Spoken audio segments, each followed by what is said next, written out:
चलिए। धन्यवाद अध्यक्ष महोदय।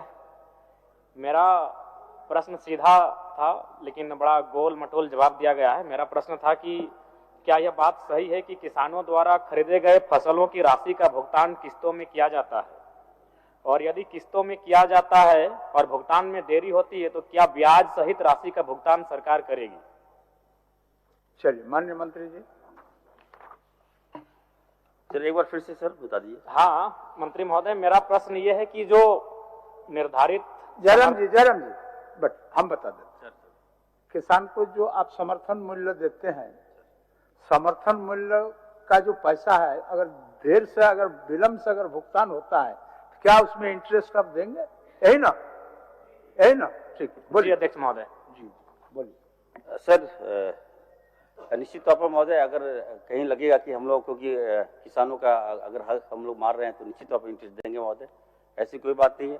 मैं कहना चाहता हूँ महोदय, जो प्रश्न इन्होंने किया है कि किसानों का प्रथम फेज में जब हम लोग चावल धान लेते हैं महोदय, जब क्रय लेते हैं तो 50% हम लोग देते हैं ऑन द स्पॉट और 50% हम लोग बाद में देते हैं। इसका कारण है महोदय कि अगर हम एक टाइम अगर हम पेमेंट कर देंगे तो बिचौलिए लोग हावी हो जाएंगे, किसान को उसका सही लाभ नहीं मिलेगा महोदय।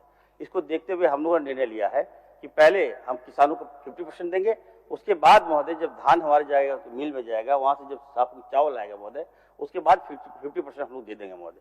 तो सरकार अच्छा काम करना चाहती है महोदय, हमारी सरकार किसानों की सरकार है महोदय, मुख्यमंत्री जी का सोच यही है महोदय। और जयराम जी।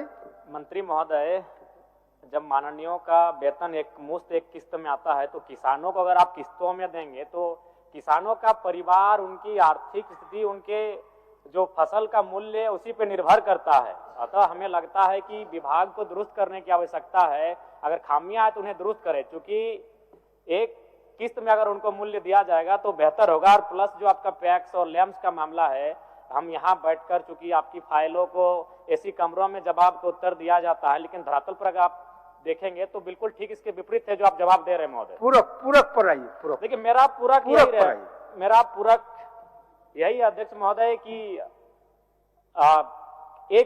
एक मुश्त में एक किस्त में सरकार विचार रखती है। सर मैंने कहा ना सर कि हम किसान की जो हित है सर उसको देखते हैं। विधायक जी जो कहना चाह रहे हैं कि एक मुश्त में महोदय, अगर एक मुश्त में देंगे तो महोदय इसमें करप्शन बढ़ेगा महोदय, सभी किसानों को लाभ नहीं मिलेगा। हमारा झारखंड है महोदय, आदिवासी ट्रैवल है महोदय, ये लोग जाएंगे तो वहाँ बिचौलिए लोग लेके जाएंगे, उनका पता चला धान भी दिए पैसा भी नहीं मिला महोदय। तो हम लोग देखते हैं, वेरीफाई करते हैं कि सही जगह मिला कि नहीं मिला पैसा। इसलिए महोदय ये हमने क्राइटेरिया तय किया है। अगर विधायक जी को पर्टिकुलर किसी किसान को चाहिए हेल्प देने के लिए तो मैं उसको दिलवा दूंगा महोदय। ठीक है, बस मंत्री महोदय स्वीकार कर रहे हैं कि इससे एक मिनट आपका माननीय मुख्यमंत्री जी इच्छा व्यक्त किए हैं संतुष्ट करने के लिए। माननीय जयराम माथुर जी का जो सवाल है, सवाल बहुत स्पष्ट है, थोड़ा शायद मंत्री जी इसको क्लियर नहीं कर पा रहे हैं। अध्यक्ष महोदय, जो धान क्रय करने का जो प्रक्रिया है राज्य सरकार के अंतर्गत, वो जो उठाव करती है और उसके बदले जो सरकार के माध्यम से किसानों को पैसे दिए जाते हैं, वो इस आधार पर अध्यक्ष महोदय की एक रोटेशन सिस्टम है राज्य के अंदर, राइस मिलों का एक कैपेसिटी है, उस हिसाब से उठाव भी होता है और मिलिंग भी होती है, फिर वो बाजार में आता है या गरीबों में बढ़ता है।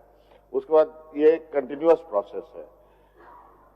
जगह नहीं होने की वजह से उठाव भी कभी देरी से होती है और राइस नहीं बनने की वजह से मिल में ये प्रोसेस कंप्लीट नहीं होने से उनको पैसे भी नहीं मिलते हैं। तो ये कंटिन्यूअस प्रोसेस है और ये चलता रहता है।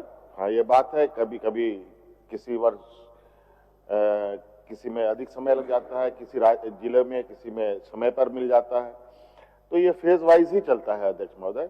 हाँ, ये बात जरूरी है, ये फेज वाइज को खत्म करने की दिशा में राइस मिल की संख्याएं बढ़ाई जा रही है और जितना अधिक राइस मिल यहाँ लगेगा अध्यक्ष महोदय, उतना तेजी से उठाव भी होगा और समय पर लोगों को पैसे भी मिल जाएंगे। चलिए मान्य